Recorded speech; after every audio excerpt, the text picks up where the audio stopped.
When I wake up, hustle. When I step up, hustle. On the show, hustle.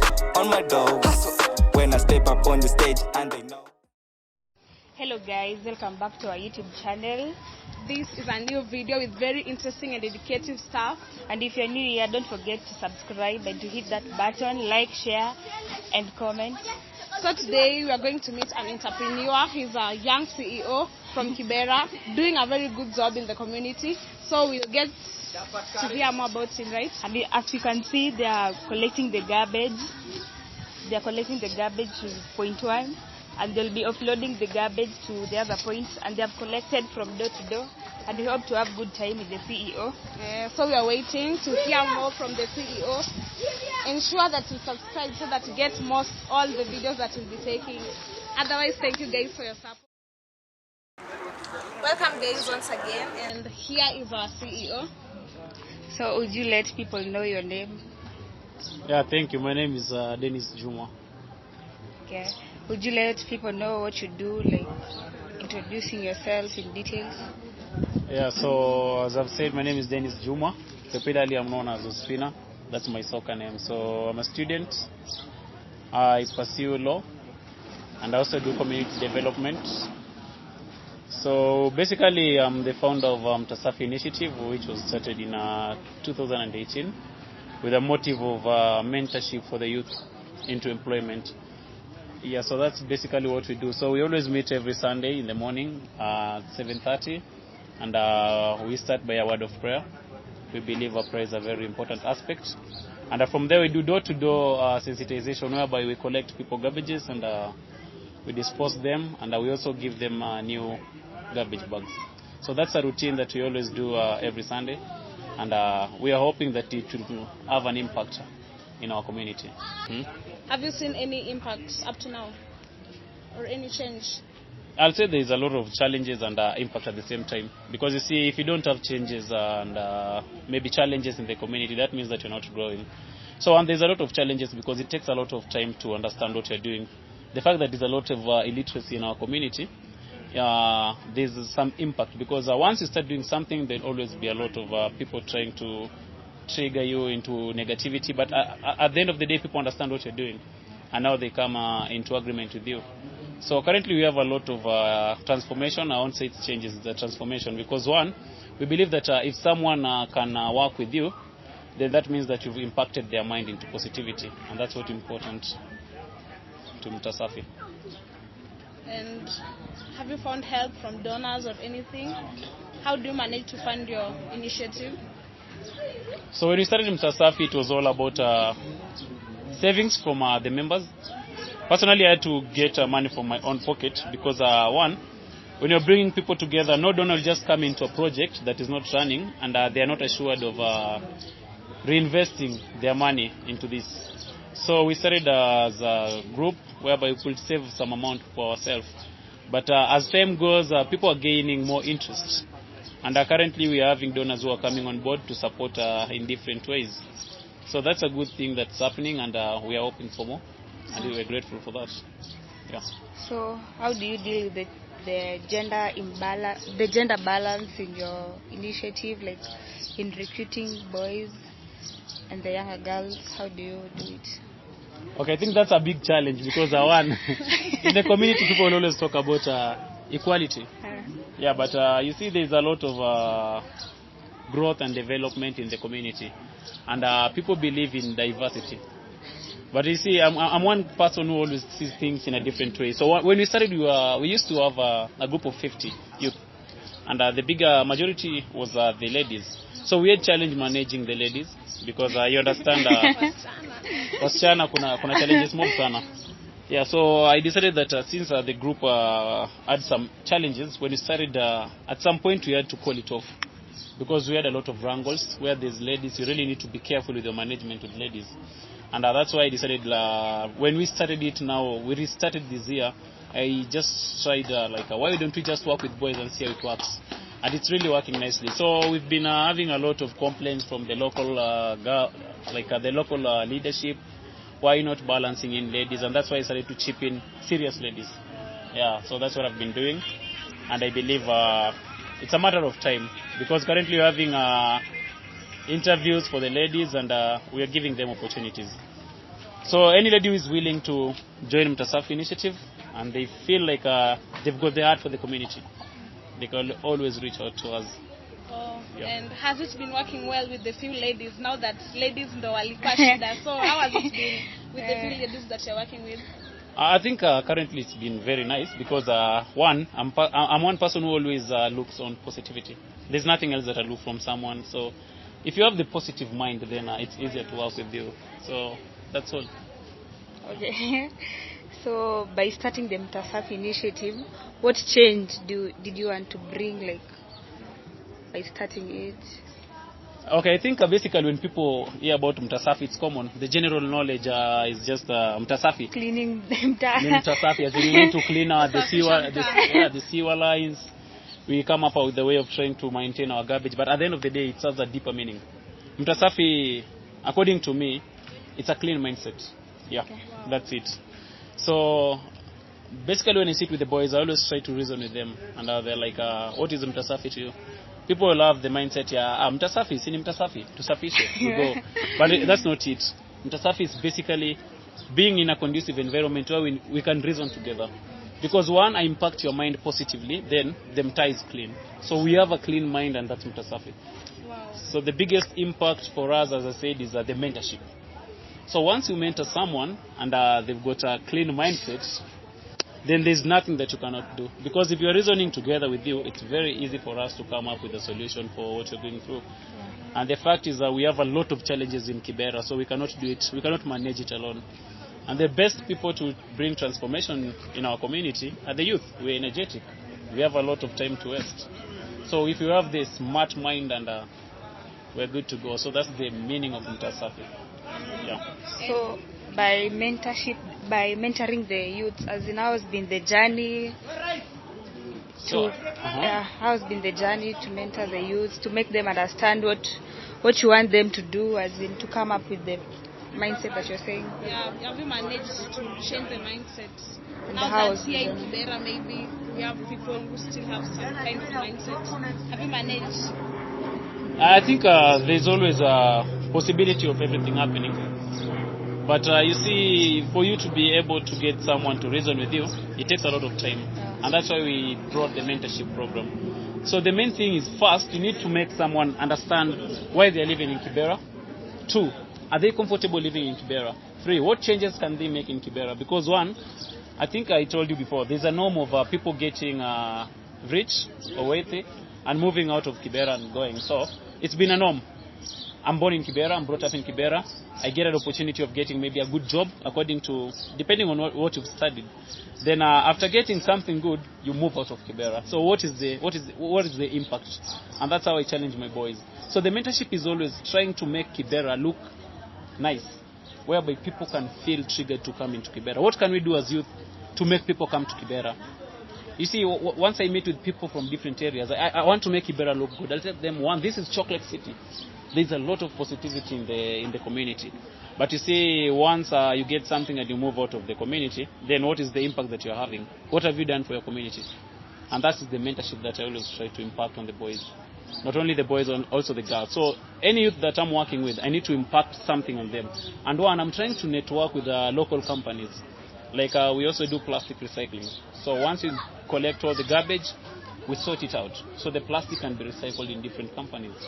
And you see, if you do such thing, that's creating employment for the youth. So personally, I'll say I have like 5 of my boys employed in a local company. It's called Vince Plastic Limited. So that's a very big impact for me. Very big. Yeah, so. And will you tell us more about the challenges that you've been going through? Because I know there are people in the community with ideas to start projects, but they're afraid that maybe they won't have money or they won't have support from people. So will you please tell us more about the challenges and how you managed to overcome the challenges? Yeah, the first challenge is self-denial. You see, if you start something, there's a lot of challenge. And if you don't trust in yourself, then it's not going to work out for you. Because you see, it reaches a point where I'm pushing too much, but you don't see the results. I'm a man of results.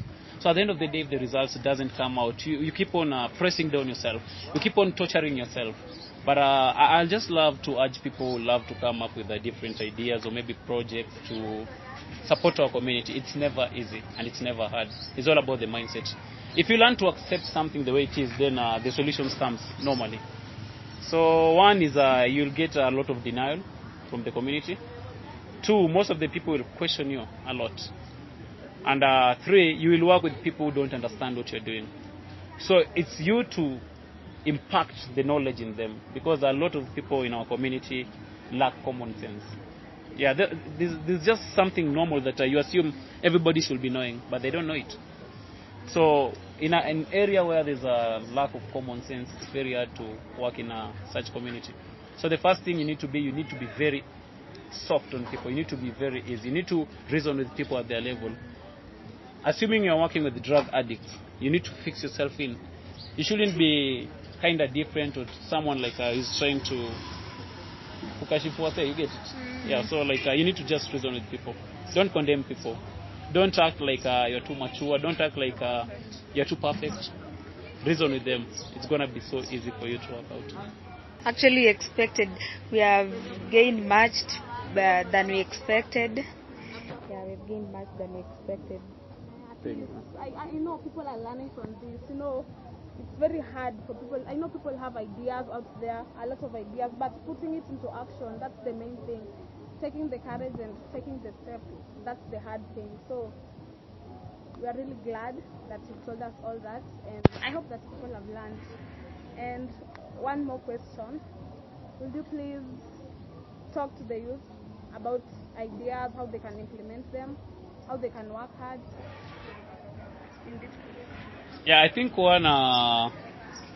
we've got a very negative mindset in our community, because we believe in there's this term that keeps on going everywhere: connection. Bila connection, huwezi pata job. Bila connection, you cannot have this. So once you get rid of that mindset, then everything is achievable. Because you see, when I started, I wasn't connected to anyone. I was connected to God and maybe myself, and maybe to the community. So I always believe in socialism, and I always believe in awareness. There's a common awareness. If you're aware about something, then it's very easy for you to move.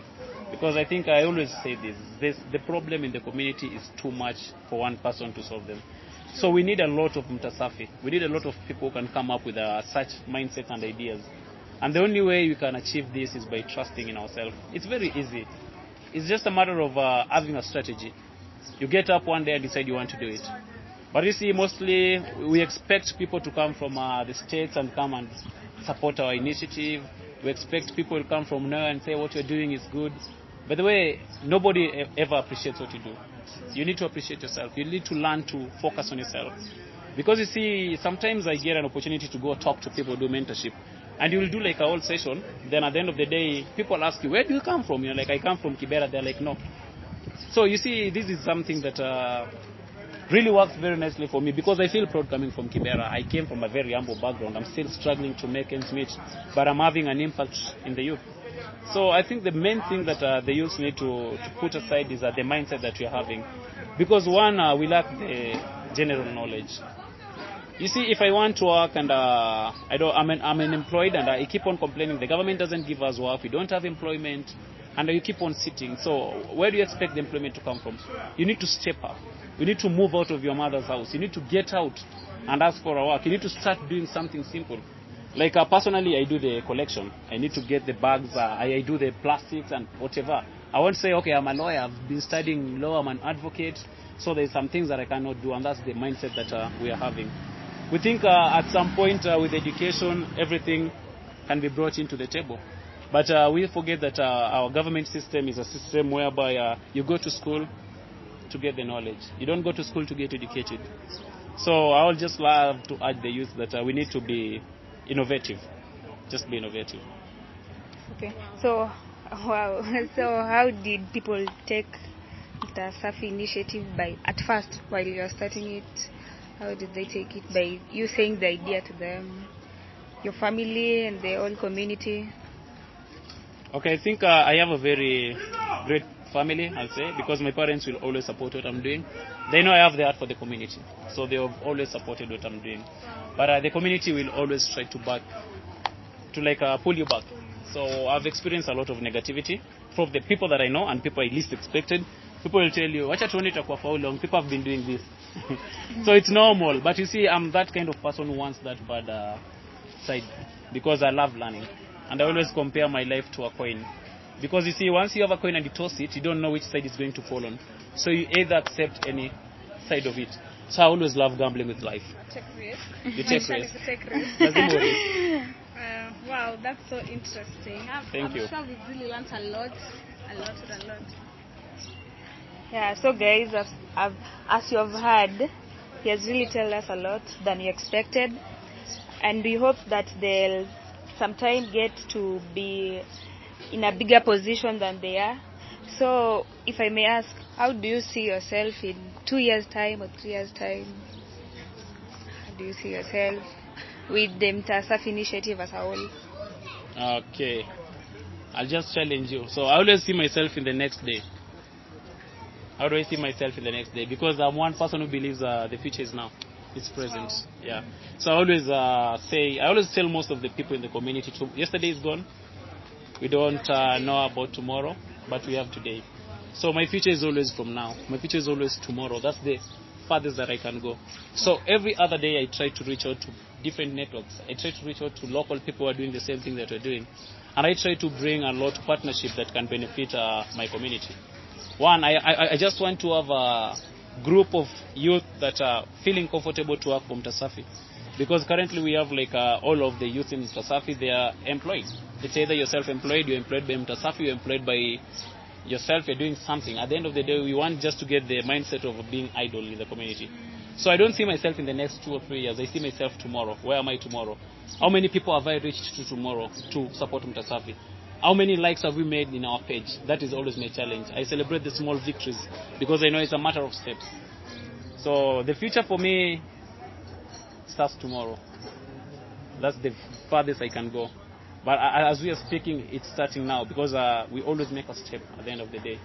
Yeah, and we always challenge ourselves. How many good things have we done at the end of the day? That's how I challenge myself. So I get myself a book and I draw a line in between a page.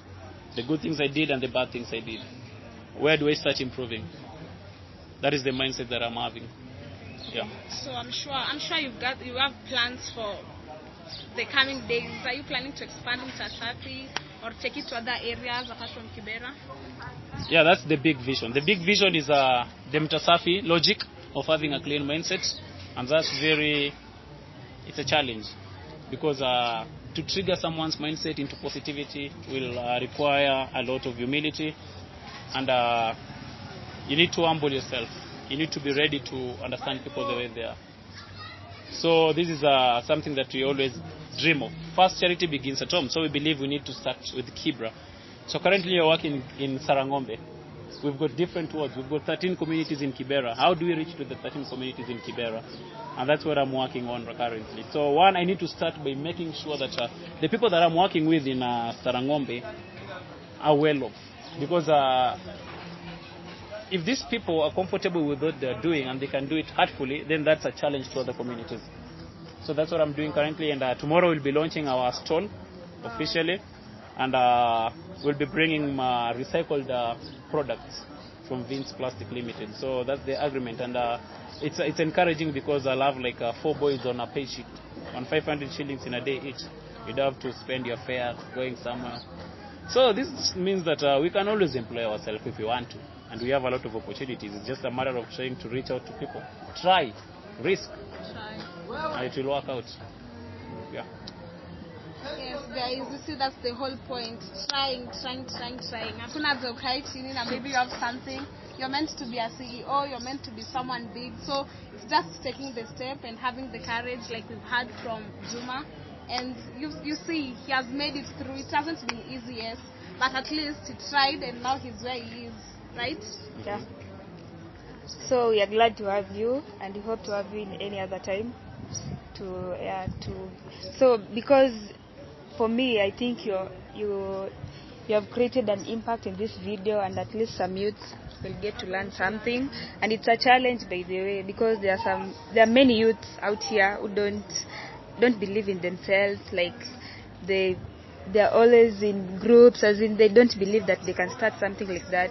they always know that they cannot start without capital, but at least he has told us how he started and how he managed to at least sacrifice the money that he had and to take a step from donors just to go find